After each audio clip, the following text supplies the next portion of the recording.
I haven't seen you since the play. Yahoo!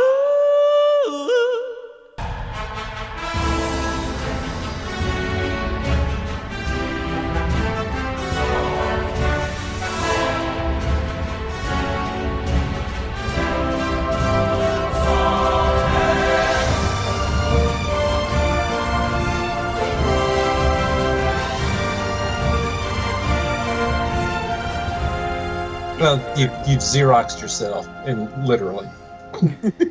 Yeah, exactly. Like in the movie Multiplicity, that we all know and remember, Michael Keaton's Multiplicity, where he made a copy of a copy, and it's a really dumb guy who, like, shaves his tongue. We all remember Multiplicity.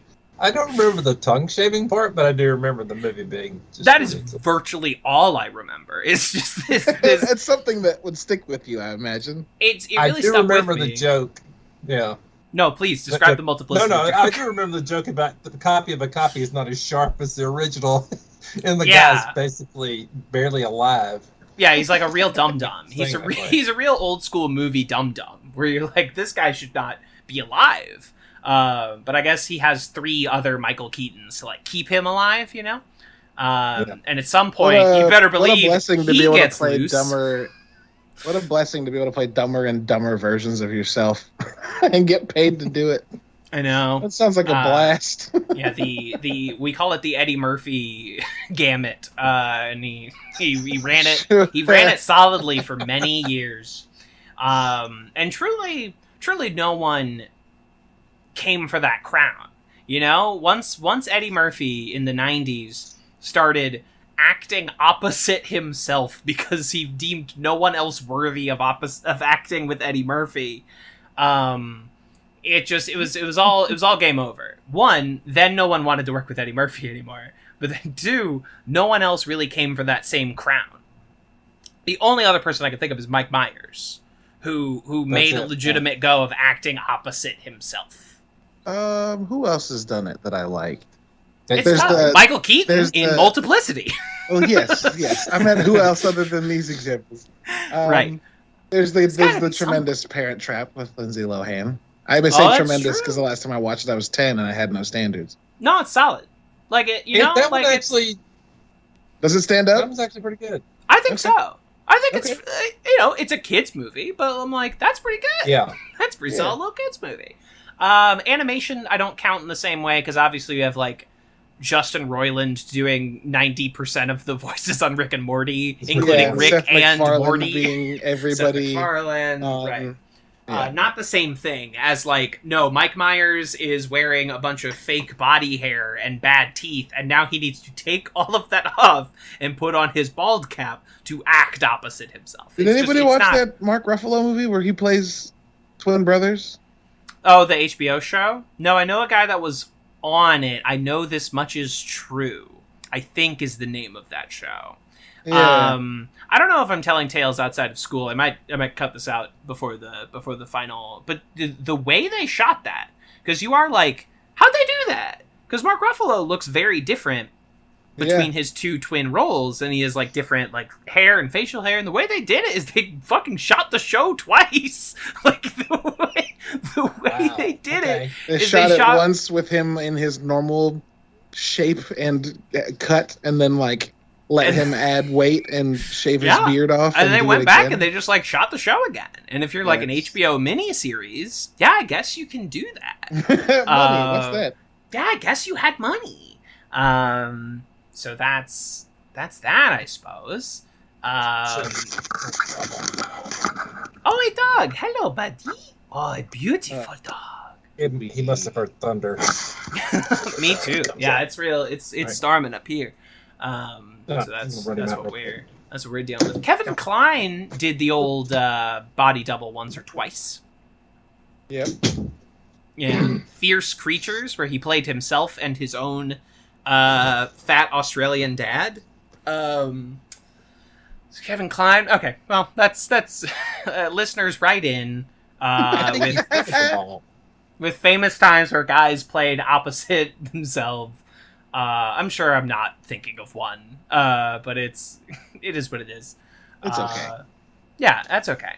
I did just finish watching that there movie. I don't know how much preamble we want to do this evening, but literally, like right before hopping on, I finished the movie, the new movie, The Tomorrow War.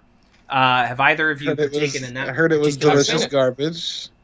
It's delicious garbage. Yeah, it was fine. It was fine, and I say fine in like a positive way. I was like, oh, that was fine. It has the feeling.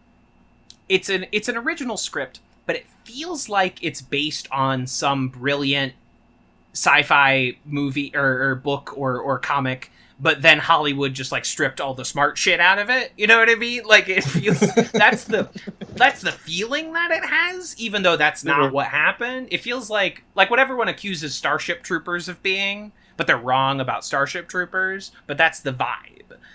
Sure. That's kind of how I felt about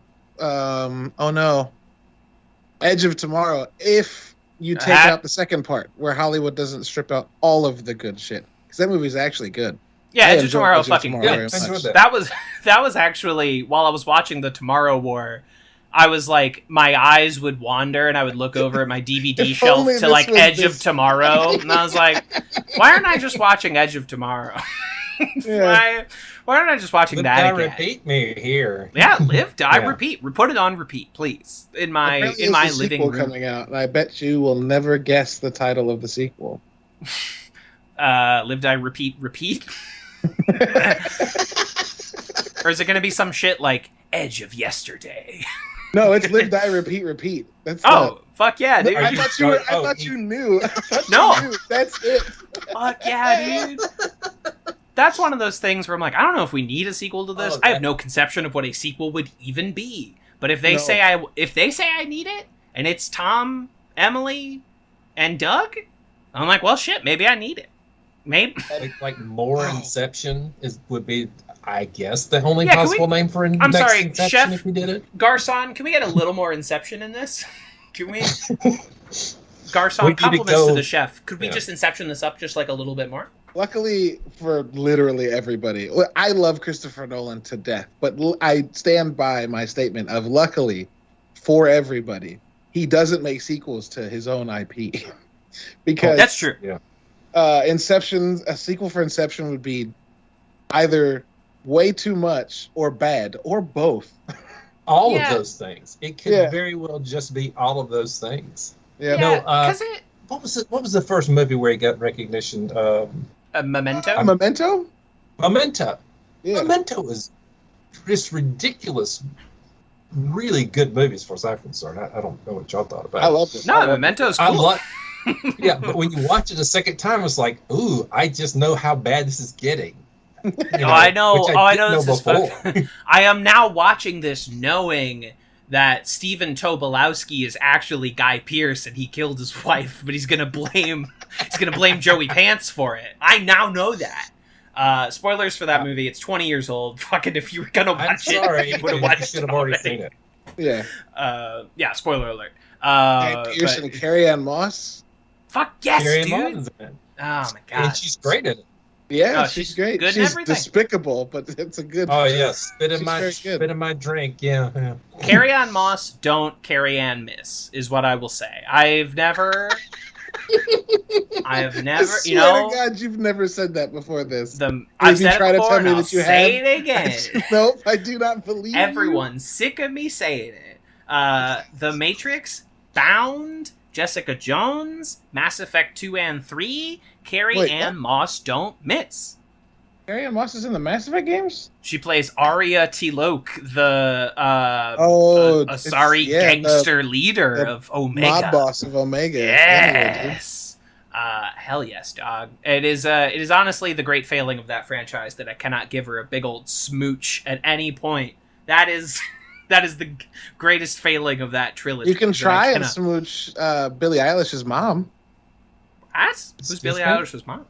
Billie Eilish's mom is Justicar Samara. What?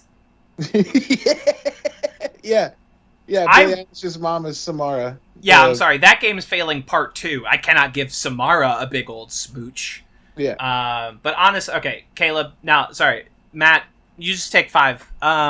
Caleb, do you know Okay, there is a number one character from that franchise that it is a goddamn crime that I cannot smooch. And I'm wondering if you share the same idea. The whole franchise, too? Whole franchise. They're in all 3 games.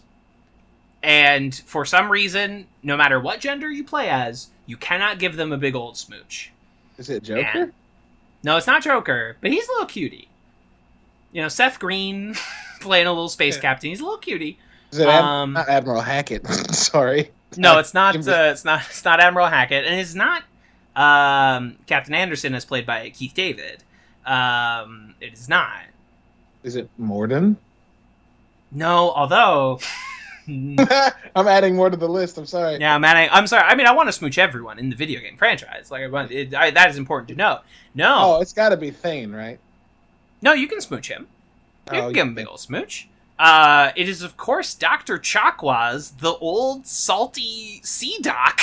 Right? Why not?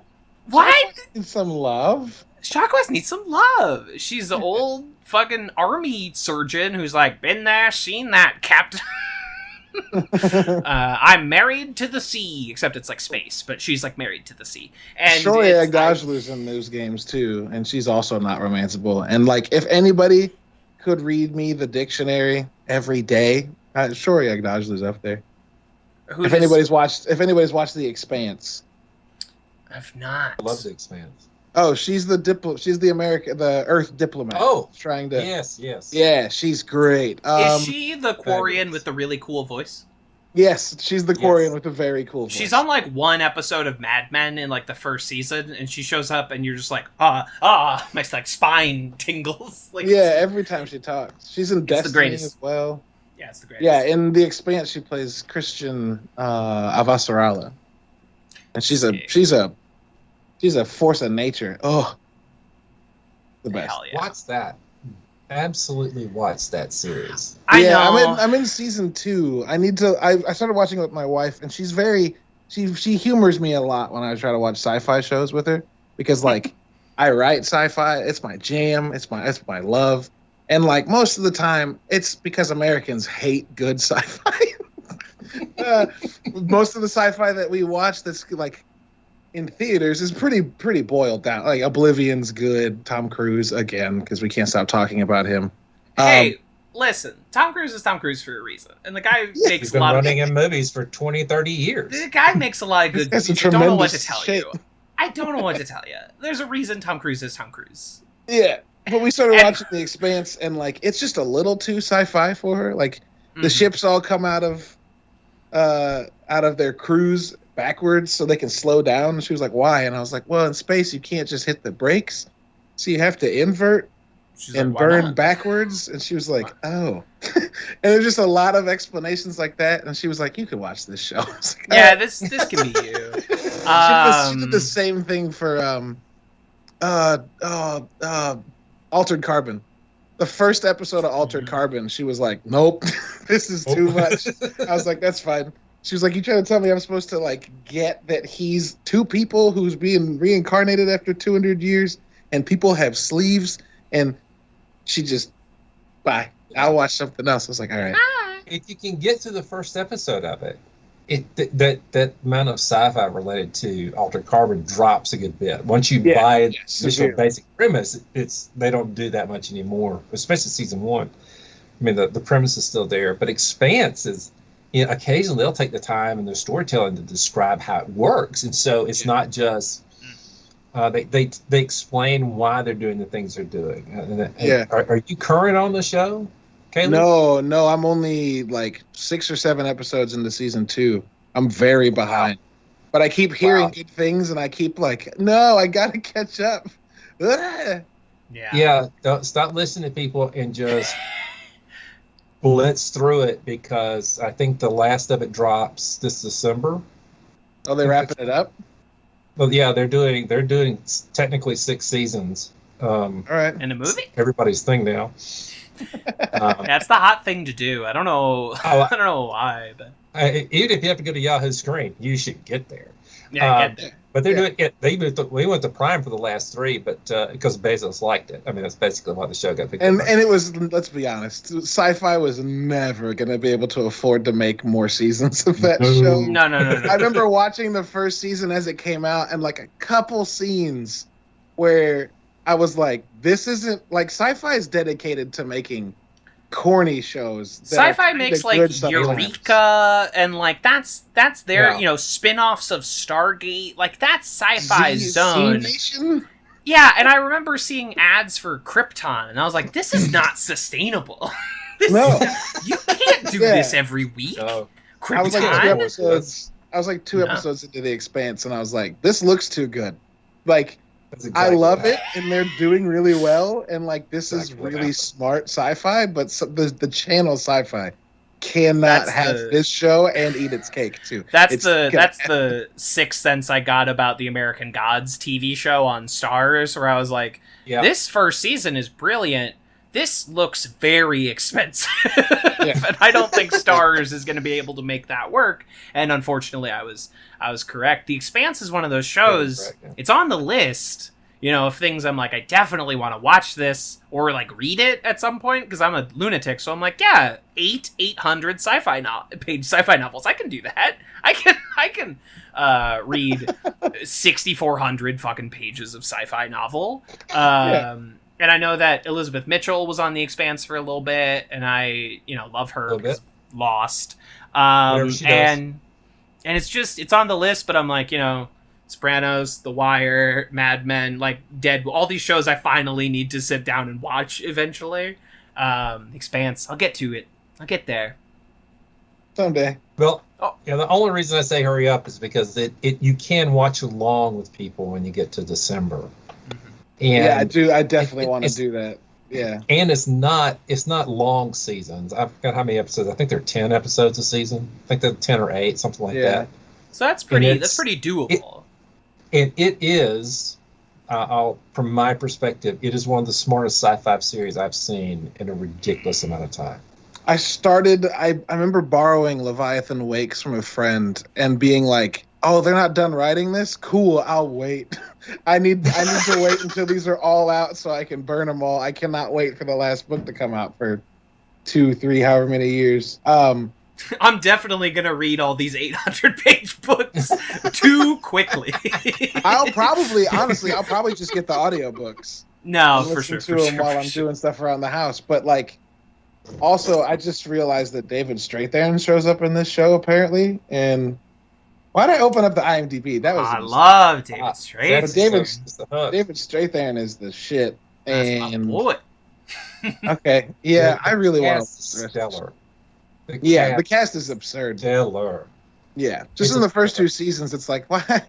Everybody works. Like, there's no characters I dislike. Why does this Thomas Jane as a PI? The best. I love it. Oh. Yeah, if that was a line, Thomas Jane, absolutely. It was fabulous. Yeah.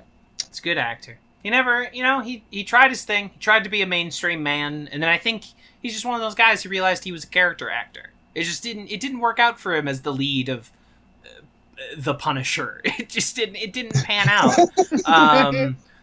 But he's like a really good utility player. He's just one of those guys you can program him into basically anything. And it'll play, and it'll work. The aforementioned Guy Pearce, kind of similarly, actually, is like, this guy's not actually a leading man. He's a very good ancillary scumbag. But outside of a few parts. Yeah. As a really quirky character, he can come in and pull that off really well. He's gotten to the age where he needs to be a rich, dangerous scumbag. But he's good at it. He's too handsome, is his problem. Like, I understand movie stars are supposed to be handsome, but he's, like, too perfectly who's too handsome. Hold on. Guy Pearce. I mean... No. The Time Machine, he's too handsome in Time Machine. Yeah. He's too handsome for whatever that crazy movie was where there's a space prison. Yeah, Lockout. Lockout. Horrible. Lockout, dog. I'm trying to believe that this beautiful person's in prison. Yeah, exactly. This guy is a crime man? No way.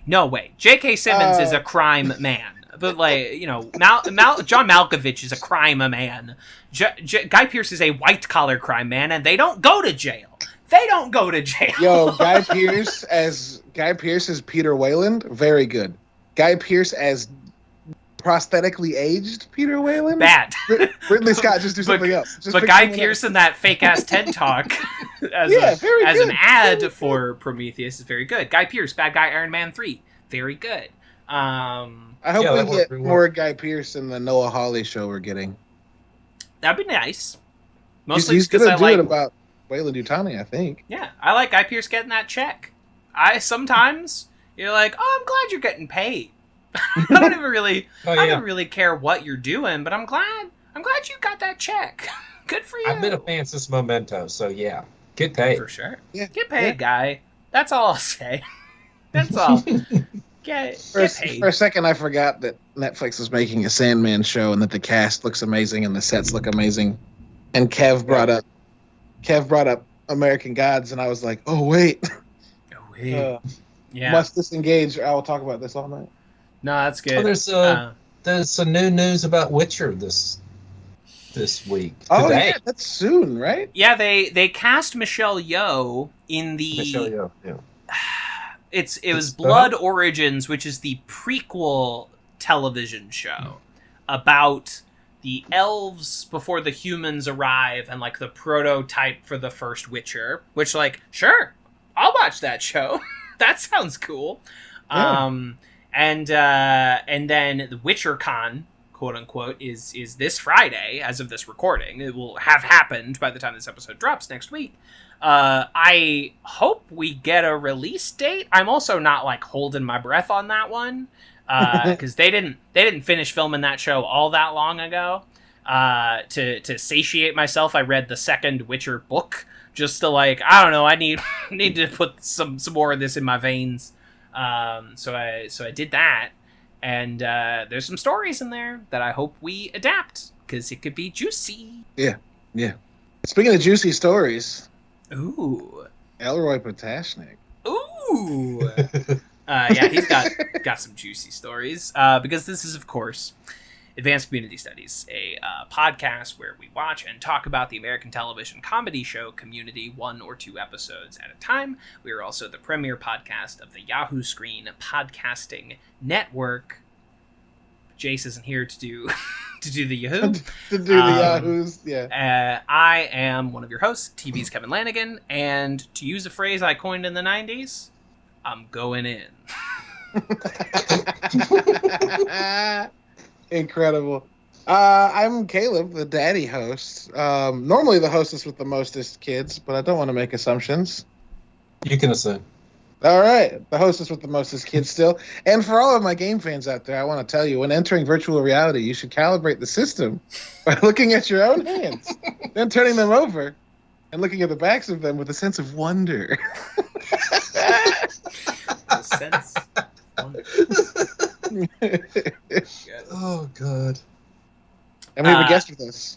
Yes, joining us this week, perhaps too much Southern politeness to introduce himself, but joining us now, our number one fan, Matt from the Communiess Twitter account. Matt, welcome to the program. Thank you. I just want to let you both know I got bit by a cat, Deb.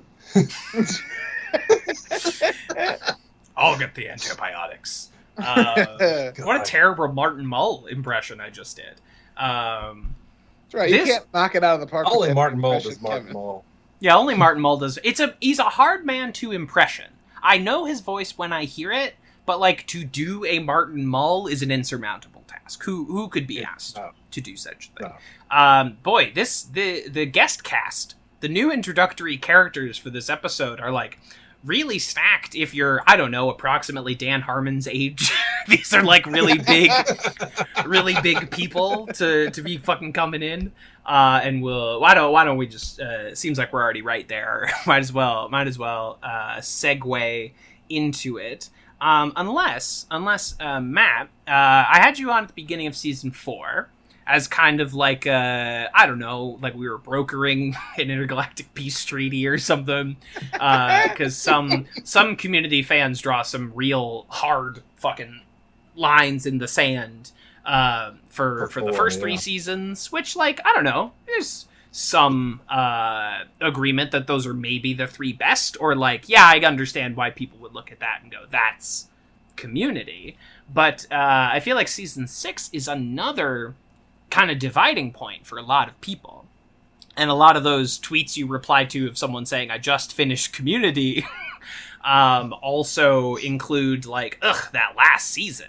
So I'm wondering, I don't know, what are your predominant thoughts about the Yahoo Screen season of Community? Well, as someone like you who watched it on Yahoo Screen, the app, that was some of the worst videos streaming I've ever seen in my life. Inconsistent ads. They were all Honda. They occurred 3 seconds before they were supposed to. Then it had the beat afterwards where it was supposed to go to black, or they didn't show it all, or they showed 3 in a row. And of course, it was just garbage. You saw, I saw the same dun dun Honda ad so much that whenever I hear the Honda dun dun, I think of Community now. No, it was, this really is, outside of season 4, this really is the season most people grieve over. I mean, there's Jeff's characters look more bitter. They don't necessarily want new characters, but they want some more original stories. And there's things they do in season 6 that are completely different than they ever could have done on live television. And if you like that, this place is a treasure trove. Season 6 has a lot of great moments. If you don't like that, you're never going to be pleased with it, because it's not going to do a traditional episode like it was bound to before. Sure. And you can tell, and you can particularly tell Dan was, particularly when you listen to, if you ever get a chance to listen to his grifting commentary for Grifting 101, Dan's really tired by the time it's all over. He sounds exhausted. Sure. And even though they got a lot better at relying on new writers, and you can tell that a bit in season 6, and so it has a different color, maybe the right term for it. It's just a little different. Yeah. But if you give it what you give in season 1, 2, or 3, if you spend the time with it, you just given season 1, it's got some insanely good episodes in it. It has some really smart social, cultural commentary in it that you just don't get anywhere else. Frankie as a character is something most shows would never even attempt. Someone who is not talking about their life constantly. Right. Played by a woman in her 40s. Like, adding a new character to the cast who's, like, played by a woman in her 40s, which I hate to, like, keep remarking on in these episodes, but, like, that feels significant to me. Shows don't do that. Yeah, if you're adding a woman, you're adding somebody who's, this is my niece, who just happens to be sexually wide-ass open, and that's what's our big storyline is about, keeping her under control. Instead, you get Frankie, whose sexual life is never, ever known to you. Right. On purpose. Most shows add Kendra with a QU, but this show adds Frankie Dart. You know? Yep. That's just true. Get Diane from IT, brush her off, give her a new name, and go. And and let her be important, because she's incredibly important in season 6.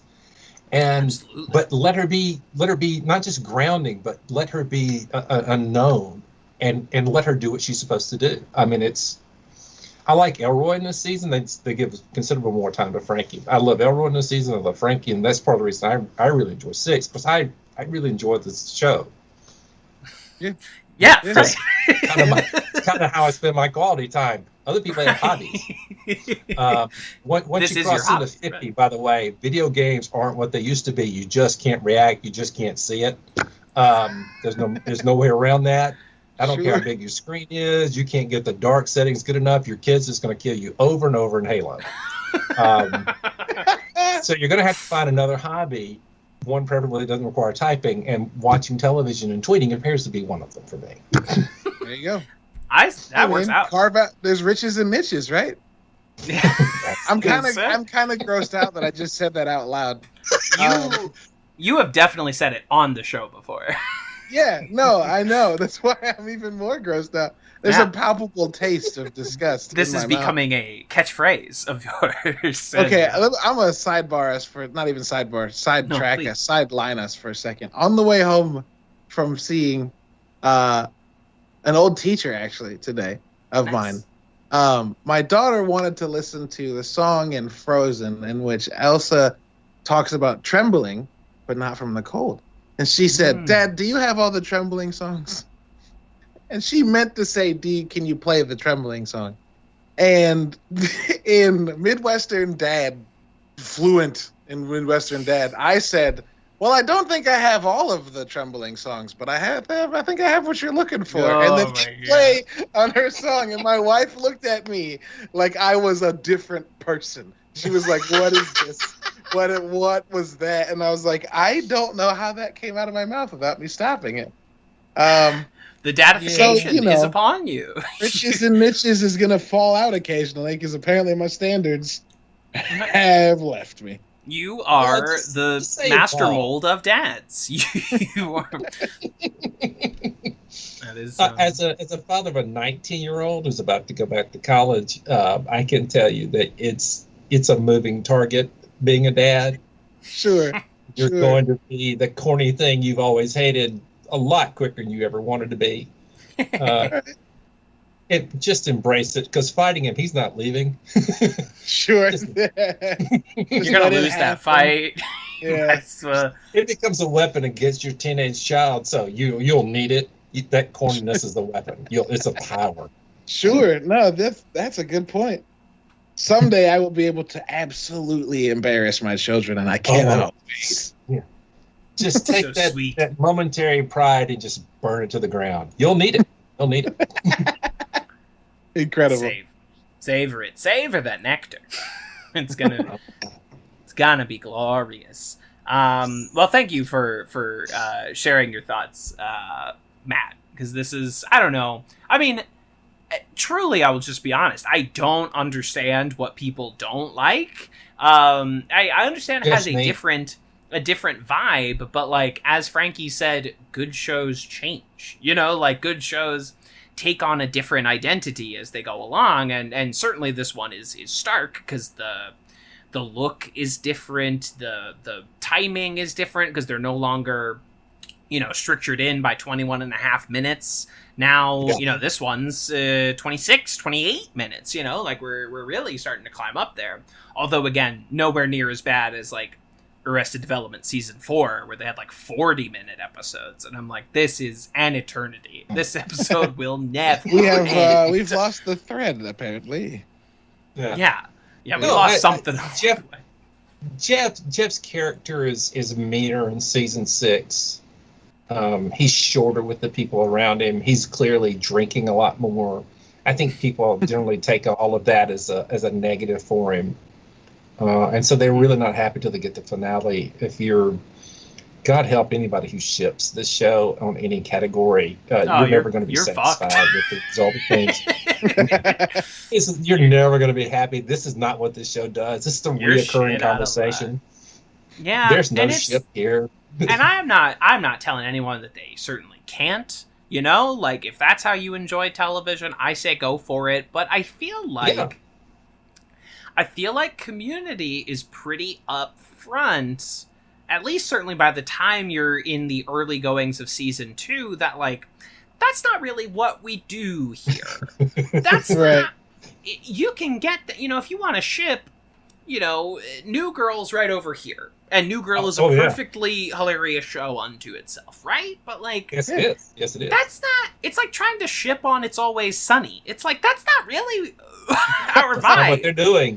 That's not the whole thing. Yeah, and don't get me wrong, that does not stop people from shipping on It's Always Sunny. I've seen it. But the Mac Dennis shippers are strong, which like that's viscerally upsetting. That's an abusive relationship. I just don't understand. It's kind of like, again, I will not take anything away from anyone, but people that like really ship Jeff and Craig hard on this show, I'm like, Jeff is so terrible. To Craig, why would you want, if you like Craig, why would you want him to be with Jeff? This isn't good for him.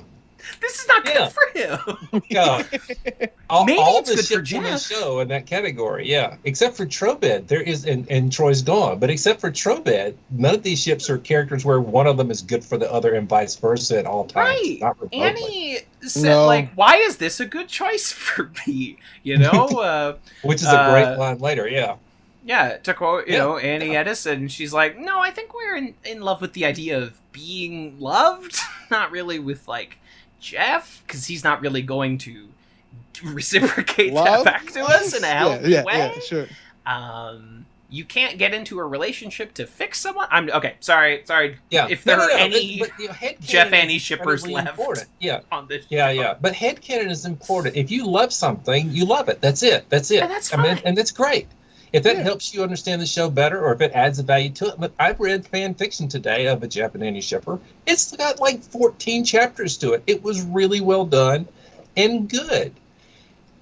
But the show didn't give you enough for you to do that without you having headcanon, and that's okay. But if you wanted the show to do this, they told you in Paradigms of Human Memory they didn't care about relationships. When 1 and 2 on the call sheet, who are supposed to be in a relationship, are secretly having sex, right? And it's over by the end of the episode. It feels right, exactly. Right. What is this? An hour-long episode of The Office? Like, Jeff and Britta kiss in episode 3 of this show, which is like very unusual for your predominant ship. Sam and Diane kiss early season 2 late. Or late season 1. Late season 1. It's late season 1. Yeah, and then 2 they're like in a relationship. They're in a relationship all of season 2, and Sam and Diane was she's introduced to the bar. So that's the beginning of the show. And she's engaged to some other guy named like Prescott or something. Sherman? Yeah. It's Prescott, something fancy. I think you're right. It is Prescott. And by the end of the season, you get to where they're like the big cliffhanger ending is they're in love. And season 2 is all about their relationship and how they really aren't better people in love. They're just two people who are together and care about each other, and then it collapses at the end. I think season 3 is the beginning of Fraser Crane. And Diane's not there that much longer. She's out pretty quick. But like they're on like 9 years, so I think she's there for 5 of them. Is she really? Okay. Yeah, because they go in and out. Because the Fraser Crane year is one of the funniest seasons they ever had. Oh, it's so great. It's got the snipe hunting. Which is one of the best shows ever. Yeah. I get why Frasier spun off, because like he's funny on that funny show. He's very funny.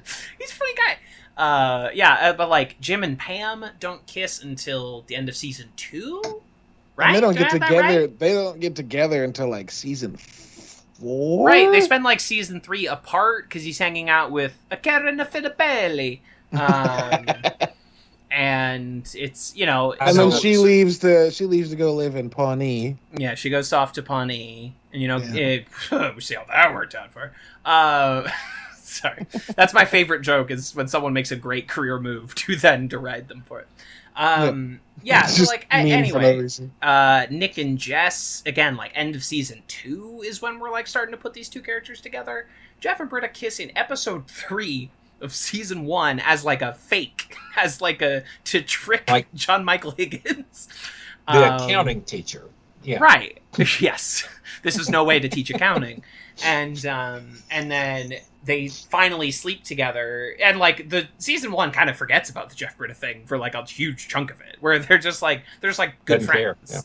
Yeah. It's not interested, and it forgets about Troy and Annie as well. It's just like we're kind of done with that. And then they sleep together in Modern Warfare, and then you have the season 1 finale, which we have varying feelings about, and then Anthropology 101 just like blows up every relationship on the show. Just takes every romantic relationship, and then you don't hear anything about it until again Paradigms of Human Memory, where it's like which is the romantic leads episodes into the season or something like that. Yeah, it's like 21. It's like the romantic leads were sleeping together this entire time, and we didn't care enough to show you. Which it tells you everything. It's something that like watching the show, even the many times I watched it before doing this podcast, my brain didn't like realize, because I think I was just so enamored by the novelty of just like that not being the main focus. My wife, she's taken a beating in this conversation. She watches a lot of shows that like your wife is the good Belushi. I want you. Yeah. She watches a lot of procedural like Blue Bloods, cop dramas, Chicago Fire, and like those shows put relationships in them that always, every single time I'm like, but like, would this be allowed? 1, 2, like, why does everyone just act like it's fine? 3, why do they all act like complete assholes to each other? Like normal arguments happen and they're like, we should just jam drama in here. Like it's corn into, it's just, I mean, the real reason is that they got fucking 24 episodes to make this season. Where's some drama? Pitches. We gotta fill 48 minutes, kids.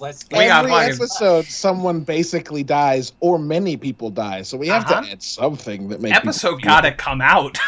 Just keep killing people and think everybody's going to be interested. I mean, that's really the something. And so that's the nature of TV. It's like Scrubs runs into that wall where Scrubs was like, 20 episodes a minimum every season, and it's like, I don't know, JD just needs to be an asshole again because like we got fucking Scrubs to put out, so like he needs to be an asshole for no reason so that there is a show. And that's why those shows don't compare to Community, because what Community is saying is these characters are, for the most part, other than accepting each other, unchanged. They're, for the most part, not growing. They're really not going through some life cycle. They're just treading water and holding hands while they do it. Sure. Yeah. And where these other shows are requiring, JD to get smarter about things, JD to evolve, and then JD to be overconfident, and then JD overconfident is obviously going to be an asshole. I mean, those are kind of narrative beats that regularly happen. This show does not fool with it. Yeah. Doesn't care, because it keeps them from telling the story the way they want to tell it. And all of us who, we love the narrative of the show. I mean, I love sitcom structure. I mean, I've raised on Cheers. Cheers is, if you want to learn how to write a funny TV show, watch Cheers. Yeah. Watch Cheers. Watch the first season and realize nobody else was watching. That's my favorite thing to go back. First season is dead last in the ratings. Go back and watch the first season and watch that show, and then watch what it is the second season. By the time it's at the end of the second season, it's the #1 show on television. Yeah. If I remember correctly. By third season, it definitely is. And so if you go back and watch, all the DNA is there. That show's basically unchanged. The difference is people caught on, they let it stay, and they were building and telling this narrative story. But if you want to do traditional sitcom, Cheers. This is exactly what you need. It's interesting to me that like a big part of this conversation is about like character growth and development, and like Community does a thing where it, like we've mentioned several times already, is like it decides to keep the characters who essentially who they are from first to last. And it's dawned on me just now that like why do we want shows to like take place over time, but then like are so frequently displeased with how people change over time? And it just makes me curious why more shows don't exist in a vacuum where you just go, they're the same age. It's, who cares what day of the year it is? Like, it's just happening. Because like I think Community is a really good formula for like characters that kind of stay the same and just playing off of each other in a bunch of different ways. Absolutely. That's one of the brilliant things about something like Bob's Burgers, right? And it's like a cartoon, so obviously it's a little Cartoons more get away with possible it all the time. for things to stay straight, but it's like every season Bob's Burgers has a Halloween episode and a Christmas episode, but the children are not getting older. Sure, yeah. And obviously a cartoon Lisa's makes what? Sense. How old is Lisa on the Oh God, now? yeah, Lisa. Yeah, that's Lisa's had a midlife crisis by this point. Yeah, but she's 10. Allison Brie yeah, exactly. Is a beautiful woman, but she does not look 22 in season 6. Sure. No. Yeah, it's unfortunately people age. Unfortunately. And she's actually getting healthier. I mean, it's ridiculous. She's getting stronger because she's actually exercising and stuff by the end of, after the third season. Yeah, sure. She's actually getting much better shape. But it just accentuates the fact that she doesn't have baby fat. That's not something she has anymore. I mean, that's just something involved. She's not in no way close to being a teenager. Right. Right. Yeah, she's early 30s. You're getting carded nowhere. Right. Nowhere. Yeah, exactly. And it's tough. And part of the reason that something like Cheers could stay somewhat stagnant and sort of like, I don't know, when does this episode take place between some others and also never, like it is because like in the past, even the most dedicated fan of Cheers saw like 1 in every 5 episodes of Cheers. Obviously there were people that like built their schedule around television, especially like people who couldn't drive. Sure. Yeah, they're mad. I don't believe it, man. I don't. Right, and like I did the same thing. I got sick on Thursday night every time it was required to watch an episode I hadn't seen. Amazing. That's how you do it. But that's sure. But the like survival is coming up during the week of the episode I missed during the regular part of it, and this is the only chance I'll ever get to see it. So I'm really nauseous. I need to my goodness! I have the Price is Right disease. TB. Yeah. Well, what was the community? The community did something. What Cheers did was it's just sit in a bar, and sometimes it's winter, and sometimes it's summer, and that's kind of the only weather phenomenon they talked about. Otherwise, it's Boston and fabulous every other day. But Community was moving. Community was trying to move like it was actual semesters, and that's where the time issue came into. I think if they went back, they might go, we could have less crazy Chang if we just stayed in Spanish for 2 years instead of 1. Right. And just let the semester be us talking about it. Don't have this illusion of time. Right. And as long as they had that problem, as long as they incorporated it, they had this issue. Right. And the progression of time, as Abed outlines in the episode before this, where he's like, started asking increasingly important questions like, where do any of us get our money? What are we doing? Like, what are we doing? Whereas I want to ask, the girl I was dating? Yeah, what happened to the girl I was dating? Where's that Pierce hologram? Jeff said he saw a Pierce hologram, but none of us have ever seen it. So, like, if there's a Pierce ghost on campus, I'd like to get a head start on busting it, And it's anyway, it's, I give a certain allowance to television shows of like, I'm just gonna not ask these questions. I'm just going to, the true answer of like, what does Britta do for money is, well, she's a sitcom character. So how she affords to attend college is immaterial because the show requires her to attend college every week. So that's what she does.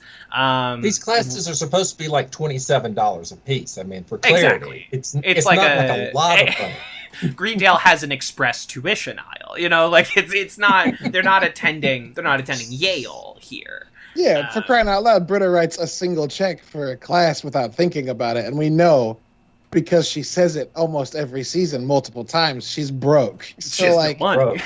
Right? Including this episode where it deals very directly with the fact that she has no money. Yeah. Exactly. Speaking of which, season the thing 6. You want to talk about? Yeah. I'm glad we covered the ground that we covered, but season 6, episode 2. Lawnmower Maintenance and Postnatal Care, directed by 2 Oscar winners, Jim Rash and Nat Faxon, written by Alex Rubens. In this episode, the Dean becomes obsessed with a virtual reality device that he has purchased from a man in a Winnebago, and in order so that the school does not go bankrupt, Jeff goes to find this man, Elroy Patashnik, played by the immortal Keith David.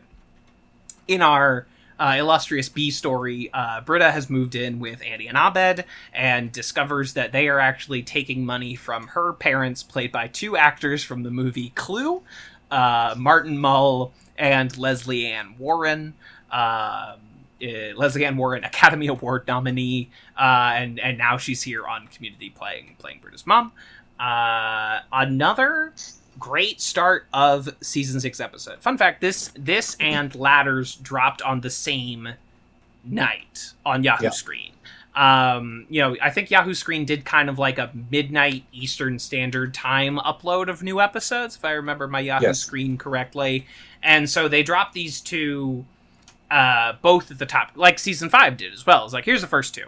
And I think that was a strong strategy to get both of our main new characters introduced to kind of like set the new tone. This is another very, very funny episode to me. I really, really like this episode. If nothing else, Jim Rash, again, is just like holding this whole machine together with his two surprisingly toned arms. He's just like, the huge helmet, him strapped up into that VR machine is constantly funny. It's funny for the whole episode. It's funny every time I rewatch the episode. It's funny in GIF form when it is sent to me and they say Jesus wept for there were no more worlds to conquer.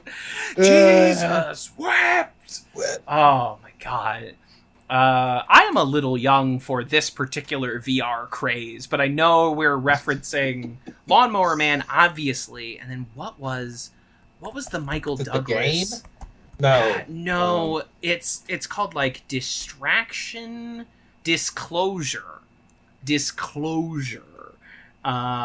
based on a Michael Crichton book, where Michael Douglas is fucking around in the VR space. Hell yeah, dude! Hell yeah, dude! Fucking yes.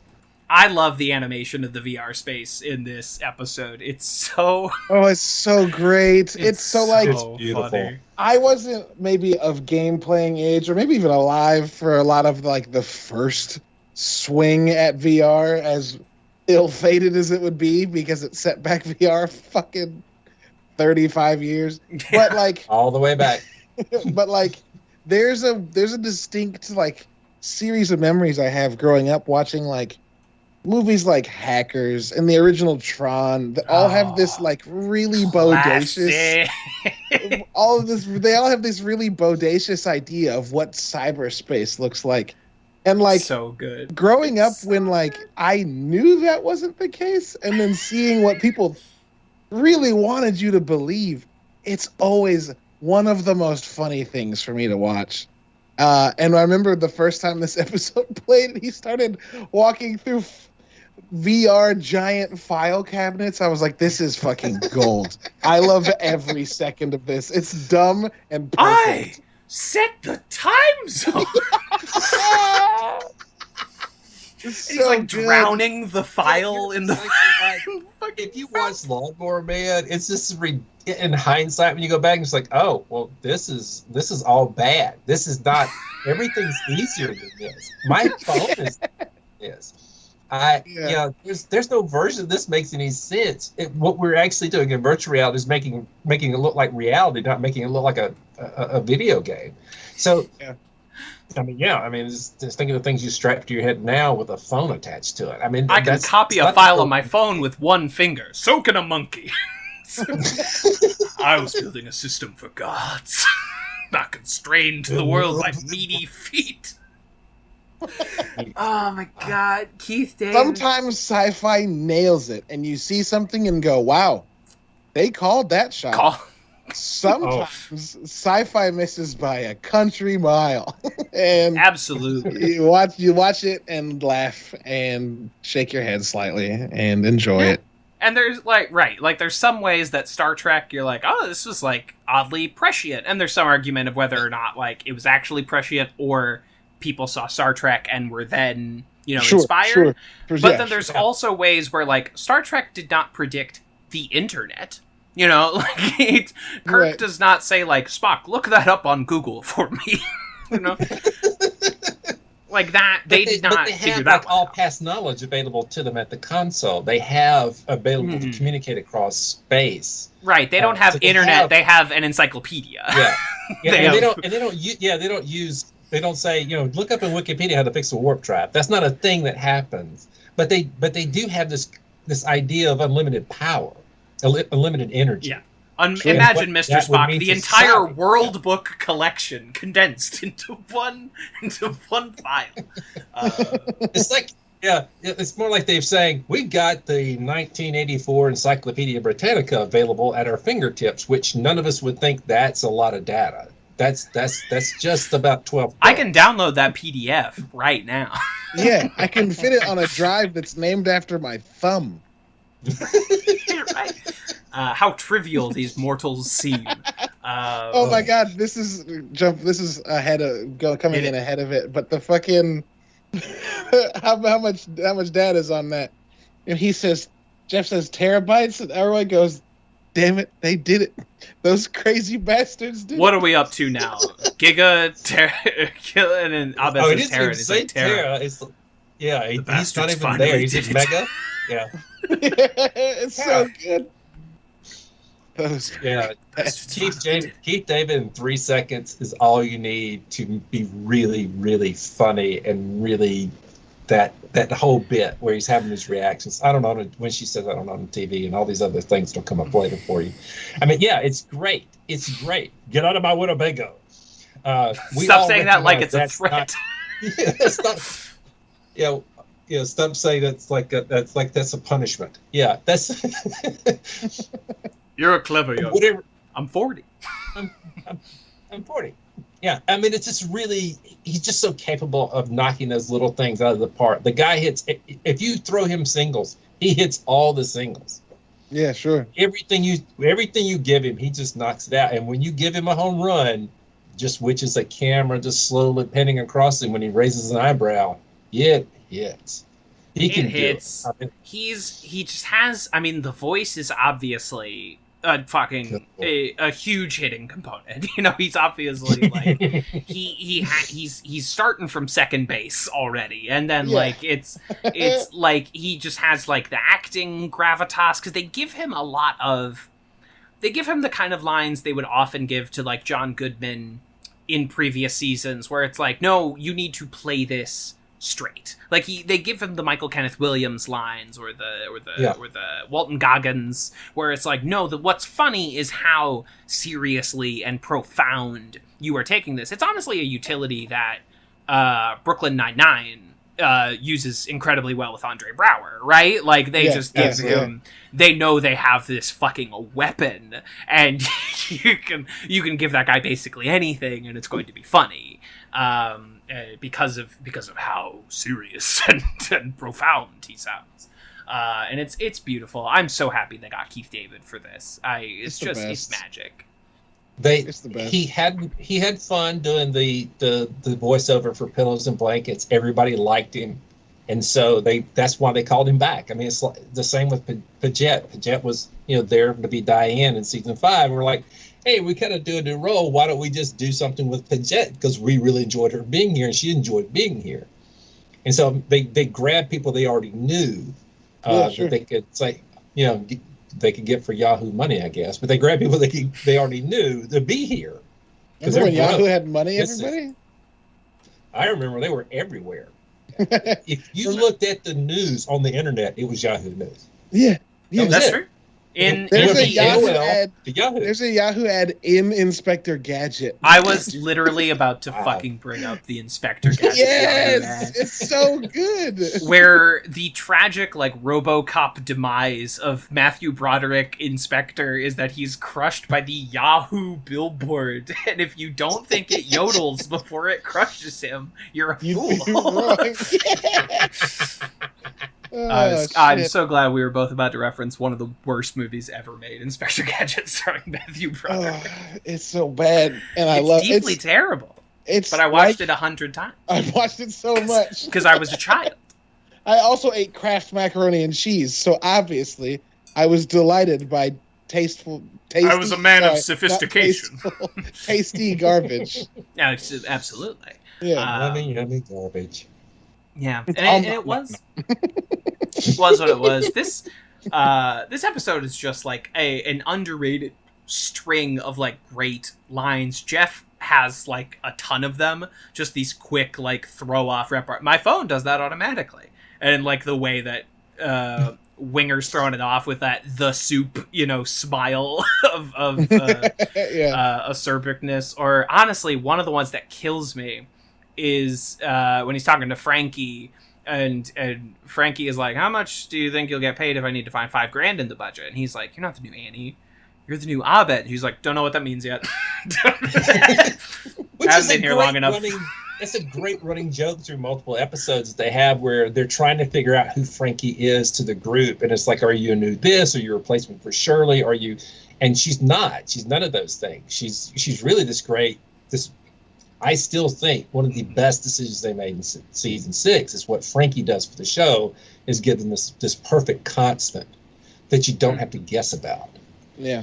That, if it's new, it's new for a joke, but it's not something that's going to affect that moment.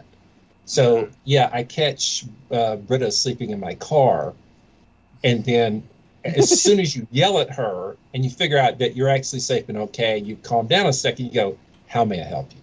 That's just this is great idea of this character who, they said it in the first episode, she comes from a whole family of quirky people. She is not one of them, but she loves them. She cares about quirky people. She wants to care about them. And she helps them be successful. That's how she sees her role. And they, as Community tends to do, they quickly and clearly define the character and then let them do their job. Yeah. And that's exactly what Frankie does in this episode. We don't need a reintroduction to Frankie. They did it so well in the first episode that by the time you get here where it's like, you're the new Abed, it's like, I don't know what that means. You get the joke. And you know that she doesn't mean it negatively.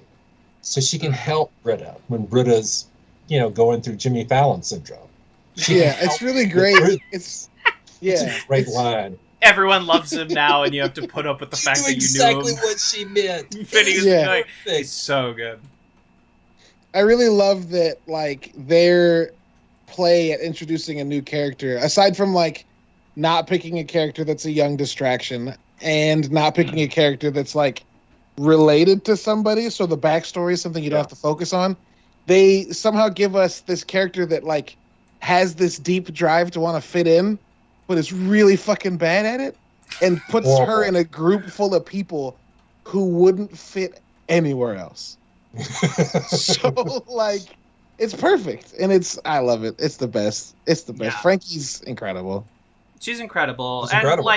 And she's your utility player. She's your story player. And Elroy kind of feels a similar vein that Troy often did, where he's just here's some jokes. Here's a bunch of funny jokes at the study room table, and that's fine. That is essentially Elroy's function in most episodes, because Keith kills it. So I'm not mad about it. Yeah. And Ken Jeong's ad lib at the end is "Oh, Troy, you're back." That's an ad lib. which they filmed without laughing and falling on the floor. But when he leans over to shake his hand with his bat in his hand, he goes, "Oh, Troy, you're back." And Patashnik's "Yeah, I'm not touching whatever that bandage is."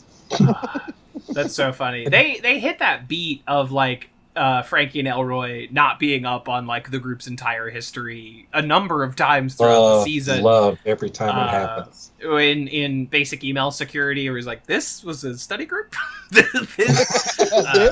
This. Oh yeah, you used to date. You used to teach Spanish. You're yeah. Or the one that you'll have with Frankie's didn't you have a friend who masturbated himself to death? Because if you get over this, I think we'll be okay. That's when we walked back from it. Yeah. Who was this Troy person? Did he own a rainbow? Was he the group's pharmacist?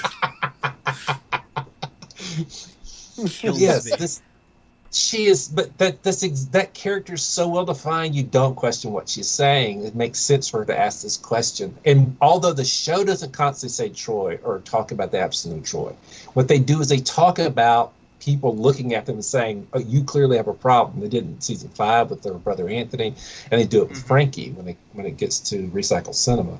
So you have these really wonderful moments of a callback to something that you don't get to see. And I think this is why this fandom's headcanon is such a diverse and incredible space.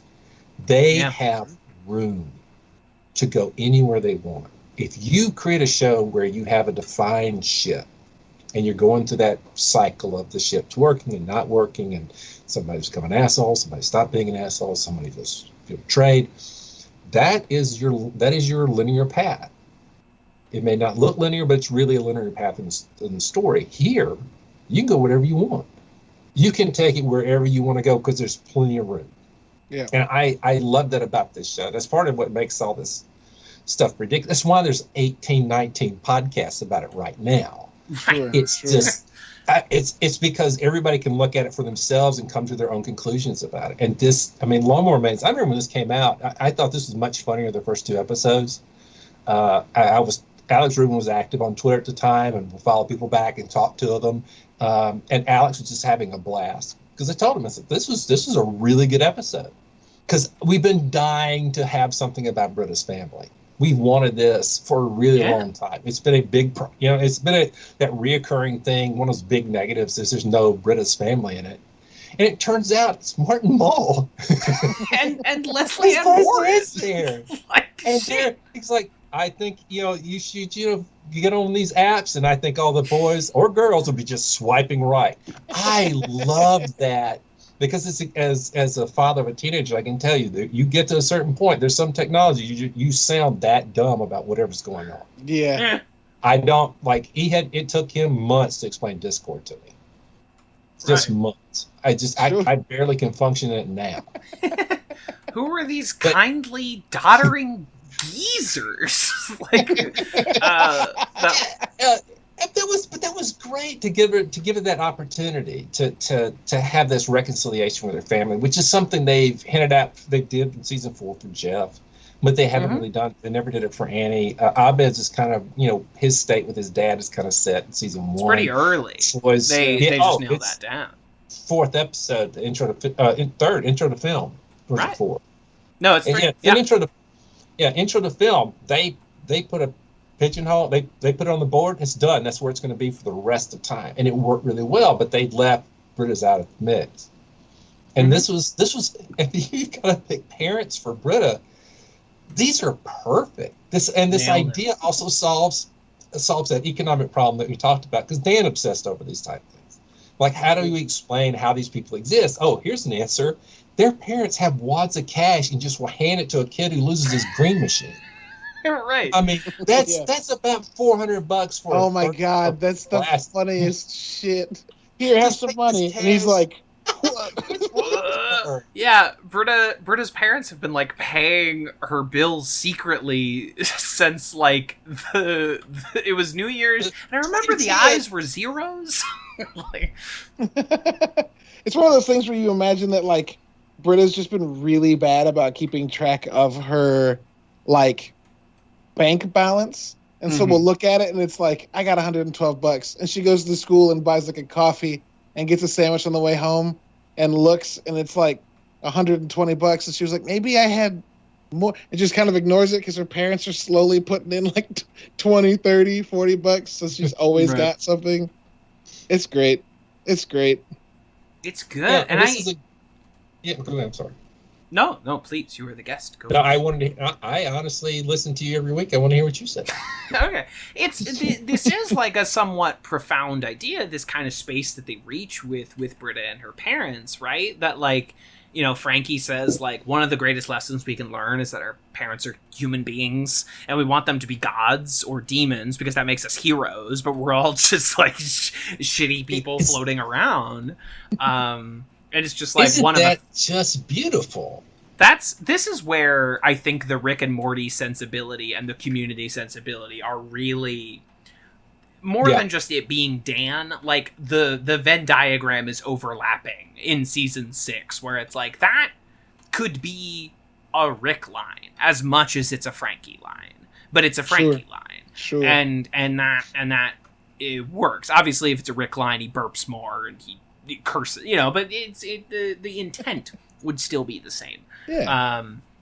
And that's a profound that Britta ran away at 17, so in a lot of ways she's still stuck at being 17, and that space you get into with not just your parents but anyone you used to know, that you are always kind of stuck at the last place you really knew them. So in a lot of ways, like, your parents still see you as 17, or like the people you went to high school with, you know, you're still the guy you were in high school, as they are to you. And it's these ways that we're kind of stuck and unstuck in time simultaneously. Anyway, we're all human or whatever. I thought that was look. You can't do what the other 5 seasons have done, which is you're sharing your life. That makes a family. That line, they've used it. So where do you go next? And I think this is actually appropriate and reasonable progression to say, okay, it's important to realize that everybody's a regular person.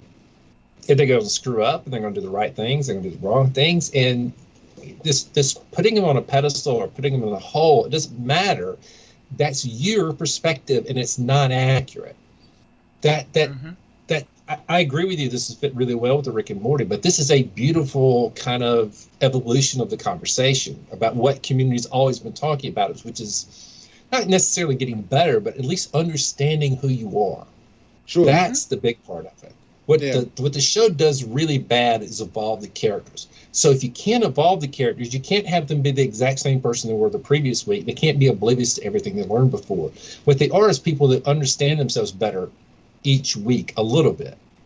You know, they may go in this bouts of depression. They may have problems they have to deal with. There may be a paintball, but you have these problems come up. But you are someone who understands himself better. So when you'll get later, when Jeff has to deal with paintball again, he's on the side of the adult side of it, and he doesn't even question it because he knows what it means now. He's part of the institution more than he was before. He was a student before. Yeah. So I actually love this evolution, and I think it's part of the reason people don't like 6 so much, because 6 is not about the group, because the group's down 3 of the main characters, right? Yeah. And they brought in 2 more. So it's not about how the group functions anymore, and you don't have the same dynamic. You don't have Shirley anymore, which I think is a proof of a bigger loss than people realize is when you miss Shirley's voice, what happens. Yep. So what happens with 6 is they're taking this next level up view of the world. So it's not about the group; it's about the civilization to some degree, or about basic humanity, and they do this all the way through season 6. Where it was much more about the group and loving each other was 1 through 5. And I think this is why people don't like it. It's because it's doing something slightly different. Sure. Change is going to throw people off, you know? Change is going... If you make a big choice, it is going to push some people away, but it's also going to bring some people in. Because whatever big artistic choice you made is going to be very interesting to different people, you know? Right. And I think a lot of times, especially with Jeff, they want him to be the idealized, fixed version of Jeff, but he has never really even approached that zone. They want season 2 Jeff. Yeah, sure, yeah. They want season 2 Jeff. They want, I think, what season 4 Jeff was kind of an attempt at. But that always, you listen to the show, that always just felt like a watered down Jeff. It didn't feel like any kind of new creation.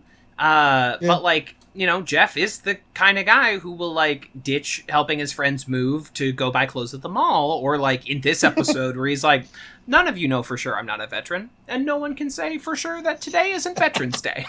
You know? And that is the Jeff that, no, this is what I expect of him. My expectations for him are not high. So, yeah, he'll meet this zone, because he's not a great guy. He is capable of good things, but he's a bad person. In season 4, his Thanksgiving goes sideways, so he creates a Thanksgiving for everybody afterwards. That Jeff doesn't exist in any other season. That's not going the extra mile to avoid doing extra work. That's just doing extra work for other people. That's in season 5, his extra work is ordering takeout instead of going to the restaurant and leaving Shirley behind in that development. Right. That's Jeff. Right. So in season 1, 2, 3, he ditches on Annie's move, for crying out loud. He makes an effort to do these things. He does the easiest result. And so when he gets back to this in season 6, where he's doing stuff to maintain his job or to maintain his friends, that's kind of the list. And he's unchanged. That's why 4 doesn't, I agree, that's why 4 doesn't work as well, because they're trying to put him in a better place before it ends. That's not this show ever was supposed to do. He's a different guy. Like, at a certain point in 4, like, he just becomes unrecognizable as Jeff Winger. That's kind of a problem that we encountered a lot in 4, where I'm like, this just is not, this doesn't feel like Britta. Britta wouldn't say, like, I've seen this before, you're a crazy girlfriend. Like, that doesn't, it's where Community fucking started to become friends. To like kind of to paraphrase Abed in Modern Warfare, it's like, and hear this on every level, that you're keeping us from being friends. And 4 which is still one of the greatest lines this show has ever produced. It is still one of my favorite, just explanation of the show and explanation of the dynamics of that group. It's just pitch perfect. And it's just one of those lines of dialogue, and you're like, how does this mean 2 different things at the same? Like, you just like thought of this? It's incredible. And the show's dropping those as early as like episode 2, or it's like, if you think of Transformers as metaphors for friendship, it's time for ours to become a man by reading from the Torah. Or if you think of grandsons as metaphors for friendship, it's time for our, whatever. It's just like those. See, when I do this, I'm looking at the text, and I know you're not. I'm not looking at this. Just say thank you for memorizing some of these just fabulous lines you haven't looked at in a year. Yeah, I'm really trying. And those. I mean, I don't have to tell you. You rewatch Community a lot yourself, but like, God, especially those season 1 DVDs, when I was like at a particular place of not having a lot going on, that was a loop for me. That season 1 Community DVD set, just like over and over and over again. And it so a lot of that is just like burned into my psyche. That's how I developed the John Oliver Community impression. Sandwich. I was making Community Sandwich. I would watch the episode, then I watch it again with the commentary, then I watch it back without the commentary, so I'd understand the context again. I mean, it's I'm glad DVDs don't have physical contact, or I'd have burned a hole to this thing already. I mean, it's just right. I have them by my knee. They're no longer by the TV downstairs. I have all the discs just right here. That's great. Whenever I want to see something, somebody asks for something very specific from a cut episode, and like, hey, can you make a GIF of this thing that didn't happen on the regular episode? It's like, sure, I've got it right here. Got it. Amazing. Oh, Amazing. From the Community straight A's, or performance reviews, from the DVD set. Yeah, absolutely. Or the mini episode, the web episodes from season 1 that people still don't know exist. Caleb, have you seen those? I haven't. No, I learned of them when we were going through, I think probably season 1, and I was like, huh. And I remember looking briefly and being like, I'll look for these again later, and then I forgot. I have not seen those. They are Abed's Secret Key. We all remember Abed's Secret Key. Anyone? Yeah, or Dean's office hours. Dean's office hours. The Honda commercials where the Dean and Abed were in character selling you Hondas. Yeah. What? Yeah, I need to watch these. Oh no. Find our YouTube channel. We have everything that's ever happened that we found that's out there. So there's a playlist for it. Yeah, awesome. We're on the hunt. Yeah, for everything. Amazing. No, and I'm sorry, I sidetracked for the. but no. It's more like a suppliers web of things. But no, I do want to touch on again. The show is sidetracked. The show, don't feel bad. It's just a machine. But no, this is a really smart episode about that thing. Like there's this line that they started using beginning with Modern Warfare, and this is the only time I'm going to use the F word on your show. Where what's the moment where Jeff and Britta fuck? And that's the line that they use in the writer's room to determine the emotional crux of the episode. So they're trying to figure out where things are going to happen. If you watch Community and you watch the episodes before Modern Warfare and then you watch them afterwards, Modern Warfare is where the model begins for the rest of the show. So what happens is can be complete chaos. They can do whatever they want to do. You want to do a film noir, you want to do David Fincher, you want to do whatever you want to do, you can do it, but you've got to know that moment. It needs to be about this time in the episode, but you have to have that emotional moment and it's got to hit. And if you do that, you can do anything. And so in this episode, it's Britta in the back of the car with Frankie. So they give her that big moment where it's like, it's okay to be you, but you need to understand your parents, their Woodstock is different than your Woodstock. That terrible thing that happened. Yeah. Is completely different. They don't remember all these mistakes they've made. And as Daddy Host will attest, your kids will have stuff that they hang on to that you do not remember.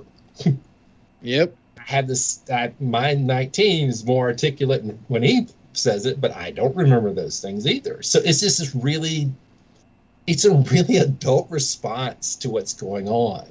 Yeah. And I absolutely, she has to come in later and it's like, yeah, we're all going to die, so we should get over it. You have a lovely home. I mean, it's a great little bit, but it's true. And I think that's my favorite part about the episode. It nails this reasoning down and doesn't do it in this overly complicated way. And attaches, Jimmy Fallon syndrome, which is just very good. As you two slide quickly into the grave, and then me quickly thereafter. Yeah. I love how much part. Yeah. I love how much this show. Like, I think we talked about this, Kev, for last episode because I wasn't around for the wrap up of season 5. But I love how this show, unlike so many other shows I've watched, where characters leave, I like that it doesn't try to replace Troy. It doesn't try to replace Pierce. It doesn't try to replace Shirley. It just adds new people and looks you dead in the face and says, get the fuck over it. They're new. And the other people are gone. And while we may not bring that up directly, these people are all impacted by that. And we couldn't not deal with it. It's a very mature way to make a show to me, to just be like, no, they're gone. And here's someone who organically you meet new people. And they're going to try and find their way into the group. And it works in differing ways, and they're gonna realize that this group lost something.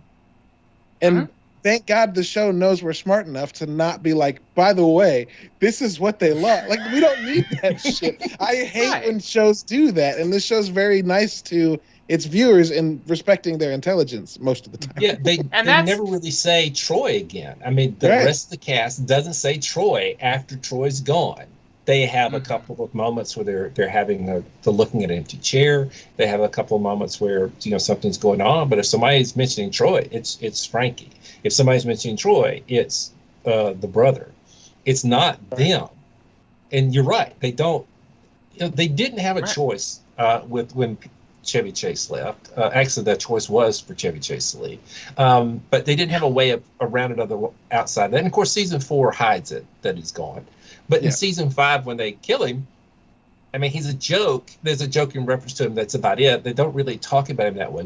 When Troy leaves, they don't really talk about it anymore. You're right. And then that wasn't a choice. When Donald leaves, that's not something they wanted to have happen. When Shirley has to leave, that's something they didn't want to have happen. And they did the best they could by not bearing down on this thing they could never fix. Right. Right, I mean, and they hang a lampshade on it in ladders where they're like, "Here's new Shirley," and it's Frankie, but it's a joke. And also Chang being like, what does he say? What does he say? Do Abed and I need to be concerned? Yeah, it's like, unless you're white, which seems to be very clearly important. Has become important.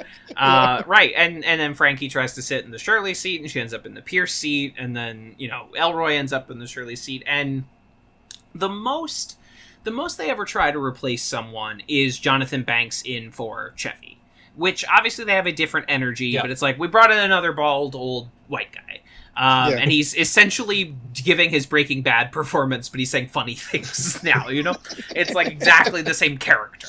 And that's it's fine. like, what if a Breaking Bad character but surrounded by clowns but instead of surrounded by other monsters? And it's you know it's never my favorite thing, but we discovered in this watch through he kills every episode. He's got something that just slays. And then for everyone's benefit. And I know you can't choose. What better every time. Yeah, I know that part where I know you can't choose what you fight for. That was always fun. I gotta go number 2. He just goes.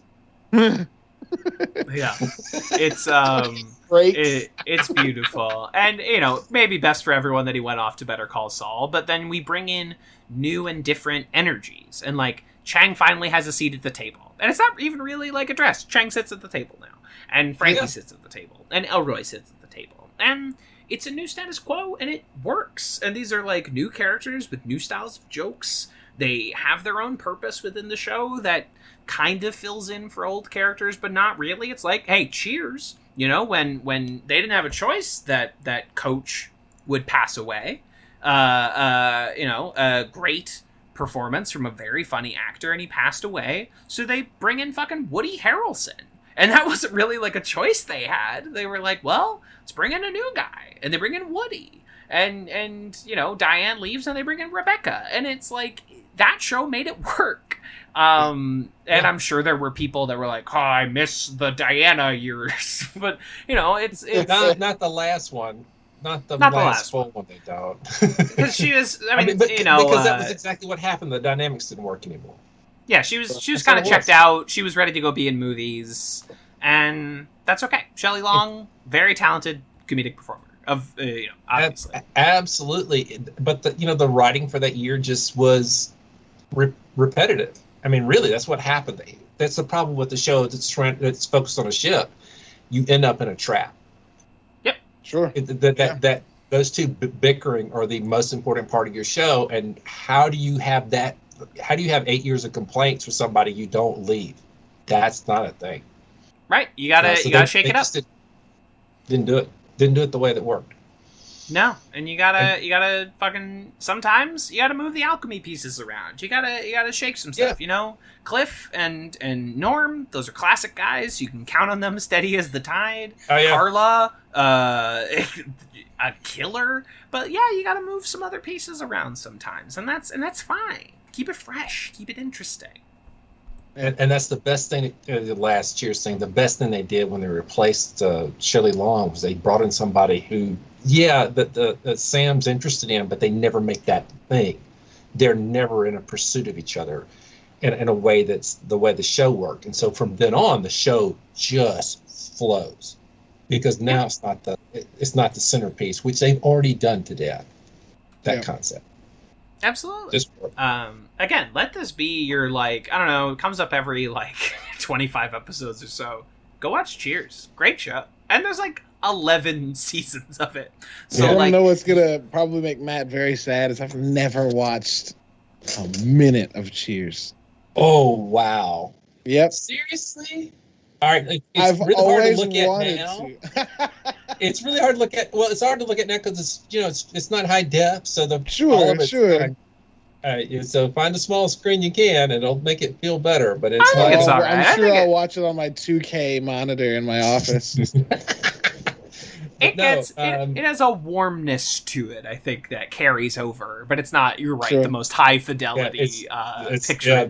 If you make it really big, it's gonna look like Minecraft. The Expanse, it is not. It's just too much.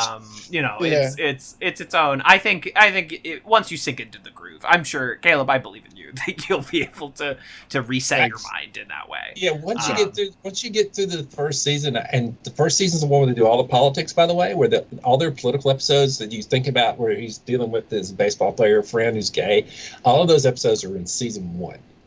And that's the year nobody saw. You're shocked that they hold up as well as they do. Yes, it's really good. You're ready for the sitcom from the 80s to be oh boy.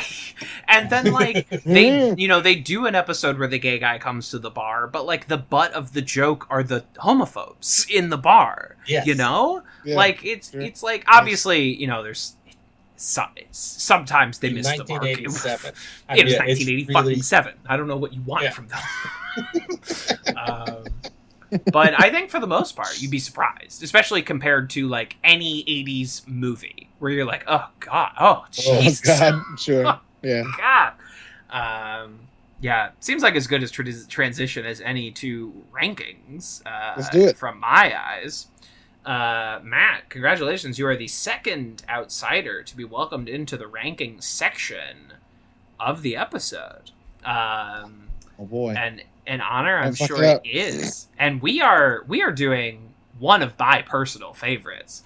Portuguese Gremlins fucking kills me. They are every fucking like but there's something about it that's so like perfect and familiar, is that like the rules are like just too complicated and it's really Catholic. It's like holy water will turn them good, but rainbow will make them more evil. The salt will make them multiply. Monster de sopa. They hate Christmas. So ridiculous. And sacrilegio. It's so funny to me. Mischiefs. Yeah. Knee high is a creature of many mischiefs. They're attracted to love and hate Christmas. They hate Christmas. This is so. They have one weakness. Me. It is easily the most ridiculous of end tags that starts at this season. This is one of the hit gem of the whole thing. It's just the end tags of season 6 are just out there because they are like the credits don't even play over them. Like they're just like this weird little coda at the end of the episode scene. Now. Yeah. Right. And they like the season 6, because they're not bound to the length of credits on NBC. They're these like short films. They have their own little universe in each and every. It's like the Pile of Bullets one, but like every week, you know, it's something but twice as long. And twice as long, and bananas. And it's like, okay, Matt Besser is playing a guy who loves big hands, who's like child floated away on a bunch of balloons. You know? It's one of my favorite fucking end caps. Oh, that's so crazy. No, there's I said it to Kevin earlier, but there is a behind the scenes of the making of the Chichu Portuguese Gremlins. That is a fake behind the scenes, like it's about making the movie. It is bizarre, crazy, amazing, so strange. It's one of those things now where, like, on Yahoo. When I was, it's one of those things. Like when I was younger, I realized that watching an animated movie's outtakes means that like people just wanted to make a joke and they drew. Tom Hanks had to go back into the booth and pretend he fell into a roll of tape. It's so weird. But I kind of love it. This feels like that. I mean, at least the idea that there's a documentary about making it. Where the male actor's really into the female actor and she's not interested in him at all. It's super so clear. Many layers. Oh, yes. It's ridiculous. It's a lot going on. Amazing. Yeah, it's absolutely fantastic. So, I mean, top 5? Easy top 10 for me. Without hesitation or question for me. Portuguese Gremlins is a top 10. You got 11 more of these. Extra long. Listen, I am weighted to these season 6 end tags. Maybe not the one where they're sending the baby birds away in queer studies, but like the Yakuza kid and the fucking the Yakuza kid's incredible. The guy who works at Jeff's gym, you know, just like, oh my god, the incest one. The incest one. I'm going to be really disappointed if incest not near the top. I'm looking at 13 years prison time.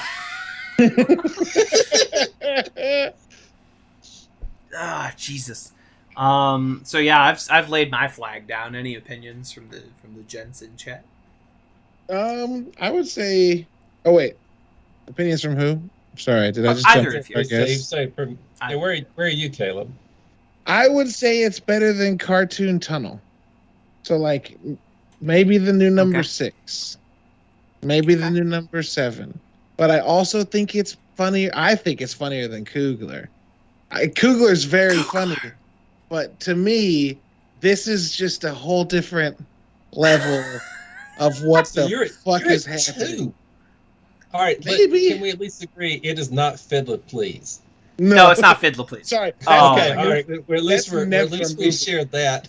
Yeah, if Fiddler Please moves, it will only be in like the series finale, where again that end tag just fucking slays me dead on the floor. That is a whole thing unto itself and amazing. Yeah, it's fantastic. Yeah, Fiddler Coogler is sort of the prototype for these, you know? Like Coogler feels like a 6 end tag. Yeah. Fiddler Please hit me in a way that like nothing probably on this planet can ever again. Because as somebody who like watched Fiddler on the Roof with their mom, not understanding what it was, but like remembering some things about it and not having seen it for 20 years, and then seeing this and like getting fucking gobsmacked by memories of like, oh shit, that's what Fiddler on the Roof is. And then seeing that shit hit me so hard. Like I remember sitting in my living room chair just being like, rails there was a of singularity. laughter. There was a singularity in my brain, and then I exploded into laughter. Oh my god. So yeah, that one's not moving. My only contribution to this idea is I think at a bare minimum it should be behind Darkest Timeline because of the weight of it. I mean, it's still not as funny as Darkest Timeline, but sure. you go where you want because Coogler. I mean, you've already got Coogler 2, and Coogler is a prototype basically of this one, and this is just so. Sure. It's just nuts. I just love it. It's just insane. That like in season 6, the end tags have like 5 extra actors. They just like brought in a bunch of new. There's like an entire cast for the extras. I love it. And then there's a cast of a crew for an extra bit they did that's 3 minutes long. I mean, I agree with you. Season 6 in tags are next level, and they're going to dominate the top of this thing for the most part. Absolutely. For me, only because Darkest Timeline has the greatest weight. Spanish Rap is close is because it has great weight because of its influence. If you just want to talk about pure influence, it's Darkest Timeline and Spanish Rap. It's Troy Nobbin in the Morning 1. And Fiddler Please, just ridiculously funny. Donald Glover just being Donald Glover. So funny. With his beard. And he does most of this with his eyes. I mean, and like the dance he's doing is so good. He looks aside, dreidels. Dreidels. Fiddler Please has been number 1. Old Testament beat. It feels safe here too. I mean, it's been number 1 for 3 seasons, and I don't know if that's gonna change. No, no, it's sadly good. No, if, where are you now? I mean, you're top 10. Top 10 easy. Top 5 right now. I love and respect the iconography of Troy Nobbin in the Morning. Obviously, that the melody of that is very iconic to Community in every way. However, Portuguese Gremlins makes me laugh than probably all of those segments combined. I am laughing more at Portuguese Gremlins than any individual Troy Nobbin in the Morning. Sure. So before Spanish Rap then, or after? Or maybe ahead of that. Spanish Rap is tough. Spanish Rap is iconic. It is. Very tough. It's the first one. It's the first one that takes off. Well, yeah. It's not the first one they filmed. It's the first one that aired. Yeah. Statistics, first one they filmed. It's the first one we saw. Spanish Rap. And it... I mean, you should go up above Spanish Rap, even though it is the first one and is iconic, and it's just catnip. It's the thing you see in shows and television you don't expect to see. If you're just talking about what it is, Portuguese Gremlins is funnier. It's Portuguese longer, bizarre. That rainbow. The amount of work, the dedication. Yeah, they made Portuguese Gremlins. They made them. Yeah. I'm in agreement with this. Okay, new number 4. Hold on. Yeah. P-U-E-R? No, Portuguese.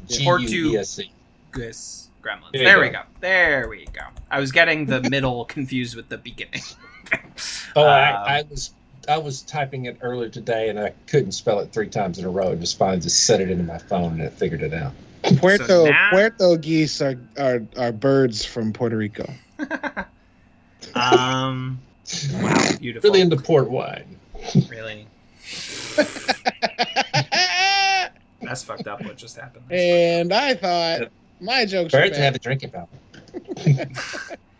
All right, so now we got to rank the episode proper. I don't know, starting point, current number 37, the season 6 premiere. Ladders. Spoilers for the rankings. I think so. I mean, just Jim Rash strapped up into the VR machine alone is something special, man. An all-time elevating concepts. Season premieres are really hard, so I don't expect any of them. I mean, the way you've got most of the season premieres ranked, I think is really fairly appropriate. So I think they have to do more. So ultimately, they just can't be what the other episodes can be. I agree, but Ladders, I think, is our highest ranked one. I think it is our highest ranked season premiere. Really? Yeah. I would think so. Yeah. Okay. Then let's another episode that examines the virtual space, virtual systems analysis, number 34. How do we feel about Lawnmower Men? You two should figure this out because I number one for me, virtual system analysis is way higher than everything I would do. Right, for sure. Not that I can rank these. I'm very bad at this. Yeah, you are. I wouldn't say anti-ranking. You are a ranking skeptic.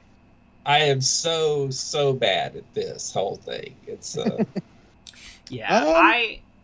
I love this VR episode, but I don't know if it's above virtual systems analysis, which is such a brilliant, strange, beautiful episode. It's a bummer because I think see, Matt, you were like, I'm not good at this. Don't worry, we aren't either. Because we're not every time I do this, I go, yes, you're right. It's probably not better than virtual systems. Yeah, but I do think it's better than digital exploration of interior design, which is how we keep ending up in these situations. Yeah, we're what?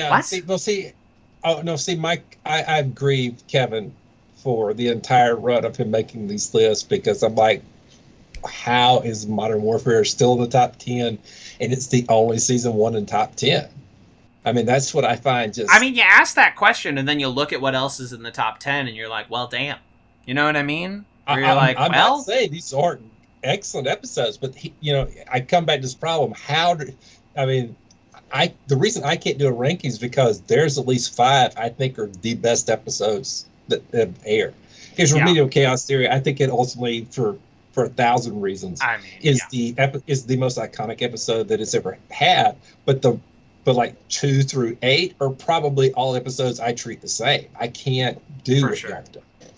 Season 1, and your list's exceptional, by the way. It's got some hangers-on here. Physical education and comparative religion still in the top 15. I find that I thought that was really high for those episodes. I really love those episodes. Obviously, Into the Film's probably the one that takes the most abuse from something like this. It's really early, and you go back and it's just ridiculously good. It is good. That's the thing about Community is that you start scrolling down and it's really the top 50. It's not until you get to estate planning, for crying out loud. Right. It's not until you get to 60 where you're okay, these are not A episodes anymore. You know what I mean? It's not until you get all the way down there. Yeah. But I like foosball better than y'all did. But I also can't rank them because of that. How's they this far down? Yeah. See, I'm so screwed with these things. But every episode's great to me. That's just where it goes. It's all right, yep. I'm fine with it. Afraid that is what it is. I would say I'm going to stick with virtual systems analysis as my cap. I would put this above studies in modern movement. I don't think I would go higher than virtual systems. Okay. Number 34. Yeah, I can agree with that. Okay. We're talking about the top 50 of this list being pretty solid. So landing in the 30s twice to start, cool. I mean, yeah, that's up there. Yeah, absolutely. That's up there. Now I'm gonna punch it into the spreadsheet that Matt from Communities has laid out for me so magnificently. That gives us our averages automatically, so I don't have to do it by hand every time I want to know. Isn't it nice when people are good at maths? And he's nerdy. Programs. Yeah. Matt has also updated it, so now we can see director and writer rankings if we so choose. Amazing. Yeah, absolutely. It's phenomenal stuff going on in the Matt from Communities. That guy knows his way around a spreadsheet. This is a man that knows how to use Excel. Thank you. I've been using Excel way too much, and Google Sheets is a lot of fun. Yeah, they can do a lot of crazy stuff. No, and it's fun. I mean, I sent you a message like, "Hey, would you like it to have a ranking for the directors and writers?" And you're like, get out of my brain. I was just literally, I was thinking that, and then you sent me a message, and I was like, "What the fuck's happening? Am I in the Truman Show?" It took me about 50. It took about 15 minutes, but yeah, I mean, it's because I had the data and stuff. I mean, that's the best thing about running the account is that you have so much stuff that people send you. I have the entire text of the show's closed caption, and I can pull it up and look at it like right now I've got the entire text of on my second monitor of Lawnmower Men. It's right beside me. I can switch to another tab and I can search every time the word Elroy comes up, or I can find everything that Elroy ever said. And I have world within worlds of data that I can play with. We were creating worlds within worlds. Amazing. And I get artwork. I get people who've done. They did a line count per character on top of all that. Wow. I mean, it's just ridiculous what these people have done who just love the show, and then they put it on Reddit. And so if you look, Reddit's already done it. They did 2015. Reddit did it, and then it will slowly filter its way over to Twitter, and then 2 years later, Facebook. To the rest of the internet. Yes, the slow dissemination of information. Season 6 is fucking cleaning up in both rankings columns right now. Sure. Just absolutely. I mean, end tags. It's not even a competition. There's no way. No. It's not even a competition, and it would really have to fuck it up from here. I mean, it won't. It won't. It won't. I was about to say, but it doesn't. So it won't do that, which is so great. That even in the episodes of season 6, I am iffy on, have great end tags. It's like for some reason that's just something they could nail week in and week out. And then episode rankings still set at a tight number 2, but that's only because season 2 is an unstoppable juggle knob. Unstoppable juggle knob. Unstoppable juggle knob.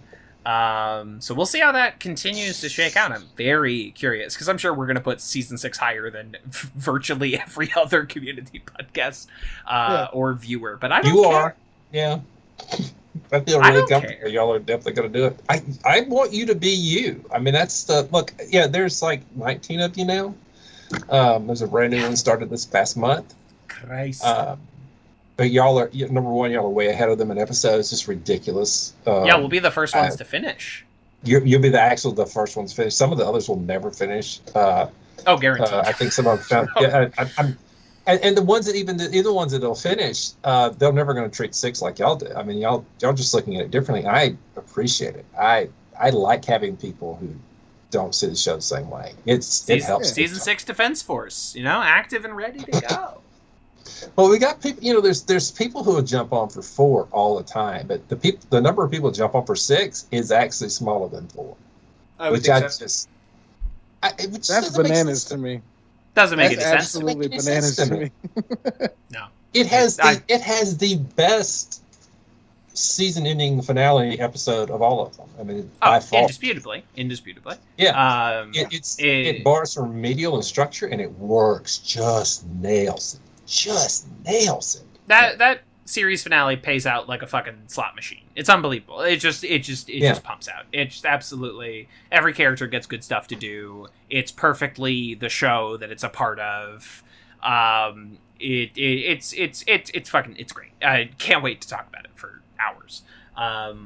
And I'm happy to hold down the fort here for my beloved Community Season 6.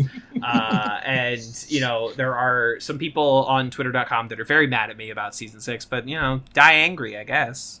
Die mad about it, I suppose. Die angry, I guess. Die angry, I guess. Is going to die. You can just be angry if you want. Yeah, I will. I'll take the Ryan Johnson position. I'm like, I don't know, die mad about it. I'm not gonna sit here and I'm not apologize. bothered that much. Oh no, what will I do? I'm gonna make a movie about knives. Get you, How Star many Wars. episodes of Breaking Bad did you direct? Because I did 3. Has Netflix ever told you to make a movie and spend at least $40 million? Is Dave Bautista in your movie? Is Dave Bautista in your movie that's filming in Greece right now? He isn't. No? Yeah. Anyway. Yeah. Matt. Good. Yeah, he's pretty good at making stuff. Pretty good. Matt from Communities, thank you for joining us at the last minute. I was thinking about having you on, sometime soon, and I was gonna ask you like, oh, is there an episode you'd like to talk about? And then Jace dropped out tonight, and I was like, hey, you free? You up? you want to be on the podcast? And my exact response was ... yes, because I, number one, I said this somewhere else. I said I don't get to do as many of these as I want to. Me personally, I love what y'all do. I love what all the podcasters do, but I can't do it and do what I do because I need to make sure y'all have room. I can't suck up the air. That's a big thing that Mike and I talked about, because Mike and I could talk about the other guy that runs the account. We could talk about community all day. We're perfectly functional people in that regard, because that's not a good function necessarily. But we could do that. But we stay out of it on purpose. Sure. But we could talk every week about this show, about any episode. We love it. I have never gotten to talk to Kayla before, so this is a big chance as far as I was concerned. I'm very happy about that. I hope I lived up to the expectation, or I hope there weren't expectations first, but I hope it wasn't a drag. That's what I You hope. were exactly who I thought you were, because I've been listening all the way through, and I was so happy to be here. And congratulations, to be able to tell you congratulations on the new kid, finally. Well, thank you. A live form. He's great. You know, he tears my beard out of my face, but I still like him. Yeah, I have one. My only one, warm milk down the back of my neck, Woo! baby. So The sacrifices you make for love, am I right? that was not necessarily Woodstock, but I guess it's close. That was rough. It was somebody's Woodstock, I'm sure. It was somebody's Woodstock, yeah. But, as a dad, you can't. You have to suppress all your gag reflexes for all these things that you do, because you feel like things are normal. And so, it's the greatest thing I've ever done. And we're just going to enjoy. Sorry, Kev. I love this podcast, but. Oh, if you had said you like this podcast more than your kids, I'm calling Child Protective Services. Oh, yeah. This is a couple hours out of your week. If you're spending less time with your kid, and you in the house with them. Yeah, I agree. Yeah, I'm really trying to embody Jeff Winger's dad. yeah. William Winger. We all love it. Matt, anything to plug? Obviously, the main Communities account. The main account, where we are doing our best just to connect the fandom to the fandom. I mean, really, that's our main goal, is to, whenever there's something going on related to the fandom, somebody draws something, somebody creates, I know you hate this word, content, that people want to consume. What people want to consume about this show, this constant stuff. There's always something. There's always somebody drawing something new. There's always somebody making another podcast, apparently brand new one. There's always somebody doing something every week that fans want to partake of, and we are excited and happy with giving that opportunity. So Communities account with 2 S's, named by Yvette Nicole Brown. Not communistas, which is what Dan said like 2 weeks ago. Communistas. Which I will adopt. Good name change. You don't have to, but I'll take it. I remember, like, at my college, someone showed up wearing, like, a shirt, and it was in the community font, and it said communists. And I was like, oh, we didn't have the courage to call ourselves communists. It was already taken. Somebody's already doing that, yeah. We've got corporate shills we got to convince to like us. We don't want to suggest that their business should go away. I mean, that's really the Absolutely. But communities is an old term. I mean, it's season 1, season 2 old. Yeah, human being is a little vague, Green Green Dalian. Yeah. Oh, that could be an alien thing. That doesn't necessarily work for people. Yeah, it doesn't really track, doesn't really scan. But they were saying, if you go back and listen to the old fan stuff they're doing on the streets of New York and they're doing in California, they're calling themselves communities. That's the phrase they're using. If you go back and that playlist stuff is at the YouTube thing too. It's just has a history. The old Trekker kind of. There's a Communities Take Manhattan, which is just them going and doing all kind of stuff. I wish I had video of Catherine, who was one of the founders of the account, playing a violin in front of Rockefeller Center, playing community songs, a violin, basically by herself. Fantastic. And then later they show up when they're pulled off the air after season 3. They're there. Everybody's wearing felt goatee masks and singing songs about the show because it's that break they had where they weren't on air for a couple of months. They go to LA and they go to Rockefeller Center. They do both. I mean, this fandom is amazing. Has been, is. Fantastic. Daddy Host, anything for you? I don't really have anything to plug right now. Me and my buddy who moved down are like in the process of ideating a really cool mixture of like video and podcast and food and video games. That's where I'll leave it, but I think it's got a lot of potential, and I've got some people that I think would really appreciate and enjoy watching it. Outside of that, that's really it. Like the last couple of weeks have been like scraping steps and repainting bits of the house. So I've done nothing fun and everything productive. So sometimes dad stuff. I've just been like fixing the house and taking care of the kids and making dinner, and like it kind of rocks. But also sick. I'm tired. I'm so tired. Yeah. Hell yeah. I got sheetrock on my hands. The sheetrock dust from fixing that thing that got torn up. Yeah. I sanded a railing all day on Saturday, and when I took a shower 4 hours after I was done because I had to eat, my skin had grit. Like I looked like a different creature. Yes. Yeah, we got done and then had to go to the in-laws' house to eat barbecue, and like I was like, "Can I No, I'm just gonna get sweaty and smoky there. I guess I'm gonna live in my filth," and just did.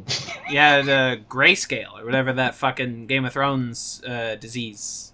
Yeah, it's called sure. Grayscale, stone scale. Hold on, hang on. Because grayscale is like I want it to be grayscale now, just so there's only visual 256 versions of it. Yeah. That can't be right. It's called fucking grayscale. Oh, fuck off, George. You fucking hack. I'll say it to your face. Anyway, for me, a lot of things in the works, but nothing available just yet. TV's Kevin Lanigan on the sites. Kevin Lanigan on YouTube.com. And TV's Kevin on Patreon, in case you want to give me a little money, because I'm spending a lot of money making films. For $1 a month, you get a bunch of free podcasts and shit. It's not updated mega regularly, warning in advance. But hey, you got like hours of shit just like waiting for you on there. So fuck yeah. We'll be back next week with Community's 100th episode. Can you believe it, folks? They did it. Remember when we started this right as quarantine started? We were like, this will be fine. Whoops. And we'll be finishing, a Delta variant aside, possibly around when everything will be okay. But then we should have called our podcast Herd Community. We had... That wasn't... That wasn't a GOP talking point when we founded the show. But for anyone now, if you're listening and you're like, I would like to make a community podcast, that one's open. That one's there. I'm personally putting a badge on my shirt for the night I made a pun that made Matt like genuinely laugh. Like a dad that is my senior laughing at a dad joke. I've accomplished something tonight. I win. The student has become the master. Well, I was just thinking, and like y'all dads, it's like it could be like a Delta Cube variant podcast. I was thinking of that. Oh, that's very good too. Damn it! Delta Cube variant. The war is on. It wasn't funny because it was late. So you're definitely the winner in this category. That's right. We will, I'm sure, cross blades again. So eat the crab dip. Blades. Yay.